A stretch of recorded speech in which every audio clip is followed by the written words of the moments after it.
మీ కుటుంబ శాంతి, ఆరోగ్యం, ఆర్థిక అభివృద్ధి కోసం రుద్రాక్ష మహాపూజలో తప్పక పాల్గొనండి. ఇప్పుడే నమోదు చేసుకోండి. Hi viewers, India's largest digital media network Suman టీవీకి స్వాగతం. ప్రస్తుతం మనతో ఉన్నారండి globally certified POCSO and emotional intelligence trainer అనమాట. బాబాయ్ ఎన్ని సర్టిఫికేట్స్ ఉన్నాయి కదా, వారేనండి భారతి నాదెళ్ల గారు. తను ఇన్స్టాలో చాలా బాగా చెప్తారు అండి ప్రతి దాని గురించి. సో మనం బోల్డ్ అనే విషయాలు వీరిని అడిగి తెలుసుకుందాం. నమస్తే అండి. నమస్తే అండి. భారతి గారు, ఇందాక చెప్పాలి అంటేనే ఇన్ని సర్టిఫికేట్లు ఉన్నాయి. భారతి గారికి సర్టిఫికేట్సే కాదండి, అవార్డ్స్ కూడా చాలా అవార్డ్స్ వచ్చాయి. నిజంగా గ్రేట్. ఫస్ట్ ఆఫ్ ఆల్ ఆ అవార్డ్స్ ఏంటో కూడా తెలుసుకుందాం. ఒకసారి ఆ అవార్డ్స్ కూడా మా వ్యూయర్స్ కూడా చెప్పరా? అంటే అంత పెద్ద అవార్డ్స్ ఏం కాదనుకోండి. ఏంటండి, చిన్న విషయం కాదు. మనకు వచ్చే చిన్న అచీవ్మెంట్ కూడా చాలా పెద్దది. అలాంటి మీకు అవార్డు వచ్చింది అంటే మంచి మంచి అవార్డు జయప్రద గారు ఇచ్చారు. జయప్రద గారు ఇచ్చింది ఏంటంటే ఈ మధ్య గ్లోబల్ లీడర్షిప్ అవార్డ్స్ అని అనేసి ఇచ్చారు. అవి వేరియస్ ఫీల్డ్స్ లో ఉండే వాళ్ళకి ఇచ్చారనమాట. ఓకే. సో నాకు dynamic leader in emotional intelligence ఆ కేటగిరీలో నాకు వచ్చింది. ఓకే. ఆ రోజు వాళ్ళు హోస్ట్ చేసుకుంది జయప్రద గారితో కాబట్టి వాళ్ళు చీఫ్ గెస్ట్ గా పిలుచుకుంది. జయప్రద గారిని కలిసే అవకాశం అండ్ ఆవిడ చేతుల మీదుగా తీసుకునే అవకాశం వచ్చింది. యాజ్ యూ సెడ్ అది ఇన్స్టాలో కూడా పెట్టుకున్నాను నేను. ఇంకా రెండు వచ్చాయి కదా. ఇంకొకటి ఏమో గవర్నమెంట్ ఆఫ్ ఇండియా వాళ్ళు ఒక డిపార్ట్మెంట్ ఉంటుంది, నీతి ఆయోగ్ అని. ఓకే. వాళ్ళు కూడా POSH and POCSO and emotional intelligence ఈ మూడు రిలేటెడ్ సబ్జెక్ట్స్ మీద నేను ఈ ఇన్స్టాలో చేస్తుంది, అంటే సోషల్ అవేర్నెస్ క్రియేట్ చేస్తున్న దానికోసం అనేసి మూడింటికి కలిపి వాజ్పేయి గారి మీద, అటల్ బిహారీ వాజ్పేయి సేవారత్న సమ్మాన్ అని అనేసి ఒక సెంట్రల్ గవర్నమెంట్ ఆఫ్ ఇండియా నుంచి వచ్చింది, ఒక అవార్డు వచ్చింది. ఓకే.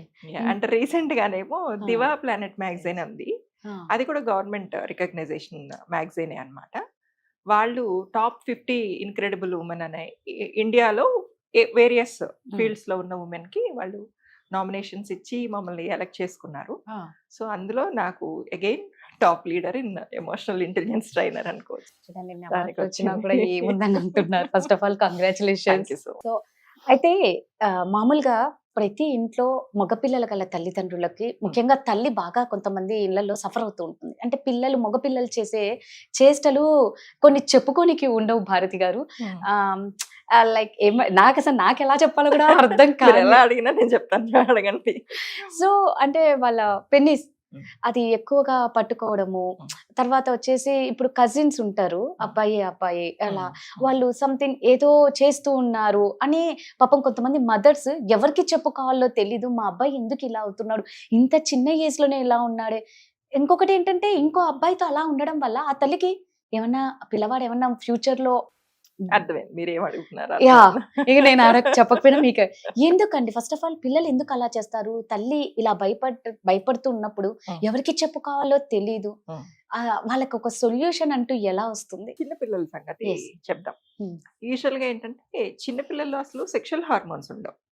దీన్ని చాలా మంది, నేను దీని మీద కూడా ఒక వీడియో చేశాను.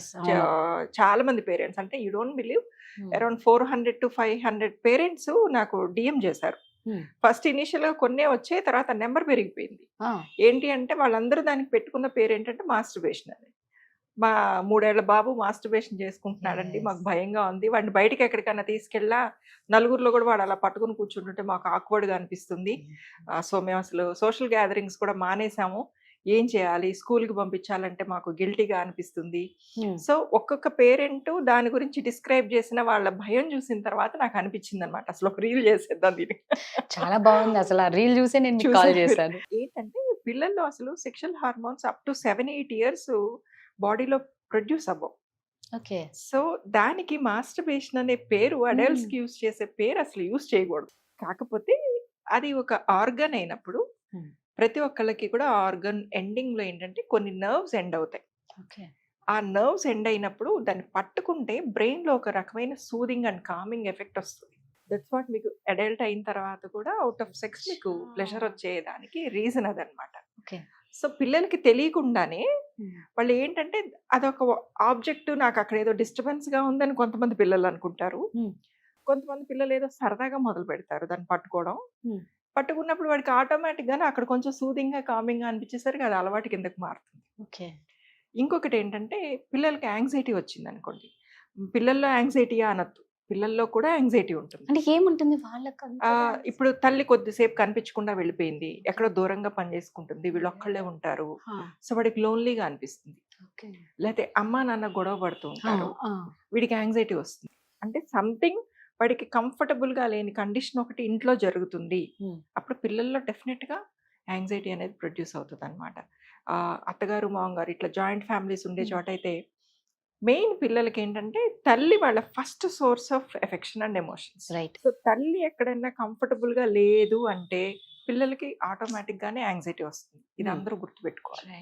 సో ఒకవేళ హస్బెండ్ వైఫ్ ని ఏమన్నా మిస్ట్రీట్ చేస్తున్నా, లేకపోతే ఈ ఇన్లాస్ కూడా కోడలతోటి కొంచెం వాళ్ళ బిహేవియర్ సరిగా లేకపోయినా, తల్లిలో వచ్చే ఆ డిఫరెన్సెస్ వల్ల పిల్లలు యాంగ్జైటీ ఫీల్ అవుతారు. యాంగ్జైటీకి రీజన్స్ ఏంటి అని అన్నారు కదా, యాంగ్జైటీ ఫీల్ అవుతారు. అండ్ లోన్లీనెస్ ఉంటుంది కొంతమంది పిల్లలకి. హస్బెండ్ అండ్ వైఫ్ ఇద్దరు వర్క్ చేస్తూ ఉంటారు, ఈ పిల్లలు ఒక్కళ్ళే ఉంటారు. సో అట్లాంటి కండిషన్స్లో, లోన్లీ కండిషన్స్లో అసలు ఏమీ తోచలేదు అనుకోండి, వాడు దాన్ని బట్టి కూర్చొని ఆడుకుంటూ ఉంటాడు అంతే. సో అంతకు మినహాయించి దానికి అసలు మాస్టర్బేషన్ అనేది చాలా పెద్ద మాట చెప్తుంటే అంతే. తర్వాత ఇంకొకటి ఏంటంటే ఆ పిల్లల్లో ఈ ఇద్దరు పిల్లలు ఉన్నారనుకోండి, అమ్మాయి అబ్బాయి ఉన్నారనుకోండి, ఆడపిల్ల కూడా ఏం చేస్తుందంటే తనకి లేని ఆర్గన్ ఏదో ఒకటి అన్నయ్యకో తమ్ముడికో ఉంది అని దానికి బాడీ ఎక్స్ప్లోర్ చేస్తూ ఉంటారు కదా వాళ్ళు. సో ఏదో వీడికి తేడాగా ఉంది ఇక్కడ. మీరు పల్లెటూళ్ళలోనో లేకపోతే ఇప్పుడు కూడా ఎవరినైనా నోటీస్ చేస్తే ఈ చిన్న పిల్లలు వెళ్ళి వాడిని ఇట్లా కొట్టొస్తూ ఉంటారు అన్నమాట. సో అప్పుడు కూడా పెద్దవాళ్ళు 2 దెబ్బలు వేయడము, అవును అట్లా చేయకూడదు అని అంటారు. బట్ మీరు 2 దెబ్బలేసి పిల్లల్ని లాగేస్తే ఏమవుతుందంటే వాళ్ళకి ఆ క్యూరియాసిటీ పెరుగుతుంది. వీళ్ళు ఏదో కొడుతున్నారంటే పిల్లలు ఎప్పుడు మీరు వద్దన్న పనే చేస్తారు, గుర్తుపెట్టుకోండి. అదైతే నిజం. మీరు వద్దు అన్నారంటే వాళ్ళలో ఆ రిజిడిటీ పెరుగుతుంది. సో అట్లా కొట్టకూడదు వాళ్ళని. కొట్టకుండా కూర్చోబెట్టుకుని చెప్పాలి, నువ్వు అమ్మాయి నీకు ఈ ఆర్గన్స్ ఉంటాయి, వాడు అబ్బాయి వాడికి ఈ ఆర్గన్స్ ఉంటాయి, సో నువ్వు ఎంత న్యాచురల్లో వాడు అంతే న్యాచురల్. అది చెప్పినప్పుడు వాళ్ళలో క్యూరియాసిటీ పోద్ది అండ్ వాళ్ళకి ఒక నాలెడ్జ్ వస్తుంది కాబట్టి దాన్ని పట్టుకోవాలని ఆ జిజ్ఞాస ఉంటుంది కదా, అది పోతుంది. సో ఎస్పెషల్లీ తల్లిదండ్రుల్లో అమ్మాయి అబ్బాయి ఉన్న వాళ్ళు ఆ పిల్లలకి చెప్పాలి, అలా పిల్లలు చేస్తుంటే కొట్టకూడదు వాళ్ళని. కానీ మీరు వీడియోలో ఒక మాట అన్నారు, పిల్లలకి నోట్లో వేట్లు పెట్టుకునే అలవాటు ఎలా ఉంటుంది? ఇప్పుడు చాలా మంది పిల్లలకి సూదింగ్ ఎఫెక్ట్స్ లో, నేను ఫస్ట్ అన్నట్టు సూదింగ్ అండ్ కామింగ్ ఎఫెక్ట్స్ లో వీళ్ళకి కొంచెం యాంగ్జైటీ అండ్ అట్లా లోన్లీనెస్ ఉన్నప్పుడు వాళ్ళకి ఆ సపోర్ట్ కోసం, ఎమోషనల్ సపోర్ట్ కోసం ఏం చేస్తారంటే నోట్లో వేలేసుకుని చిక్కుంటా ఉంటారు. కొంతమంది ఏం చేస్తారంటే తల్లి కొంగుని ఇట్లా వేలు చిక్కుని అదే పట్టుకు పడుకుంటారు. లేదంటే వాళ్ళకి 10 టాయ్స్ ఉన్నా కూడా వాళ్ళల్లో ఆ 10 టాయ్స్ లో వాడికి ఫేవరెట్ టాయ్ ఏదో ఒకటి ఉంటుంది, ఒక టెడ్డీ బేరో లేకపోతే ఒక బొమ్మో ఏదో ఒకటి ఉంటుంది, వాడికి నచ్చిన ఒక పిల్లో ఉంటది, వాడికి నచ్చిన టవల్ ఉంటది. సో వాటిని పట్టుకున్నప్పుడు హీ ఫీల్స్ సేఫ్. అలాగే ఈ పెన్నిస్ ని పట్టుకున్నప్పుడు కూడా వాడికి హీ ఫీల్స్ సేఫ్ అంతే. So soothing and coming effects లో ఇది కూడా ఒకటే, అంతే తప్ప అది అసలు పెద్దవాళ్ళు అనుకునేంత కాదు, పెద్ద వర్డ్ కాదు. ఓకే, 3 years వరకు భారతి గారు మీరు చెప్పినట్లు ఇలాగే అనుకోవచ్చు, 3 to 7 years. కొంతమంది పిల్లలు అంటే కొందరు చెప్పుకోలేకపోతూ ఉంటారు, 16 years 17 years వచ్చిన అబ్బాయిలు కూడా కొంచెం డిఫరెంట్ గా బిహేవ్ చేయడం కానీ, అప్పుడు మదర్ చాలా భయపడుతూ ఉంటుంది, అబ్బాయి వీళ్ళేంటి ఇలా చేస్తున్నారు. 16-17 అంటే మీరు టీనేజ్ లోకి వెళ్ళిపోయారు. టీనేజ్ లోకి వెళ్ళిపోయారంటే వాళ్ళలో డెఫినెట్ గా సెక్షువల్ హార్మోన్స్ వచ్చేసి ఉంటాయి. Okay, so that is masturbation. అది సూదింగ్ కామింగ్ ఎఫెక్ట్ కాదు, సూది కామింగ్ అంటే చిన్న పిల్లల్లో మనం డివైడ్ చేసింది వేరు, ఇది వేరు. దిస్ ఇస్ నార్మల్ మాస్టర్బేషన్ అంతే. అంటే దీని వల్ల తల్లి 1,00,000 ఆలోచిస్తదండి, ఎందుకు అంటే ఒక గే లాగా అయిపోతాడేమో నా కొడుకు. మాస్టర్బేషన్ చేసుకున్నంత మాత్రాన్ని గే అవ్వాల్సిన అవసరం ఏమీ లేదు. That is entirely different and it is entirely different. Okay, అంటే ఇద్దరు కజిన్స్ కలిసి, అంటే నేను ఒక చోట విన్నానన్నమాట, ఇద్దరు కజిన్స్ అబ్బాయిలు కలిసి ఒకలాగా చేస్తున్నారు, అదేదో తల్లి చూడకూడదు చూసింది, అది నిజమా కాదా అన్న సందేహంలోనే ఆ తల్లి ఈ రోజుకి ఉందట. ఇప్పుడు నేను మళ్ళీ ఇక్కడ మీకు డివైడ్ చేసి చెప్తా చూడండి. మీరన్న కజిన్స్ నాకు తెలిసి అరౌండ్ 10-11 years అయి ఉండొచ్చు.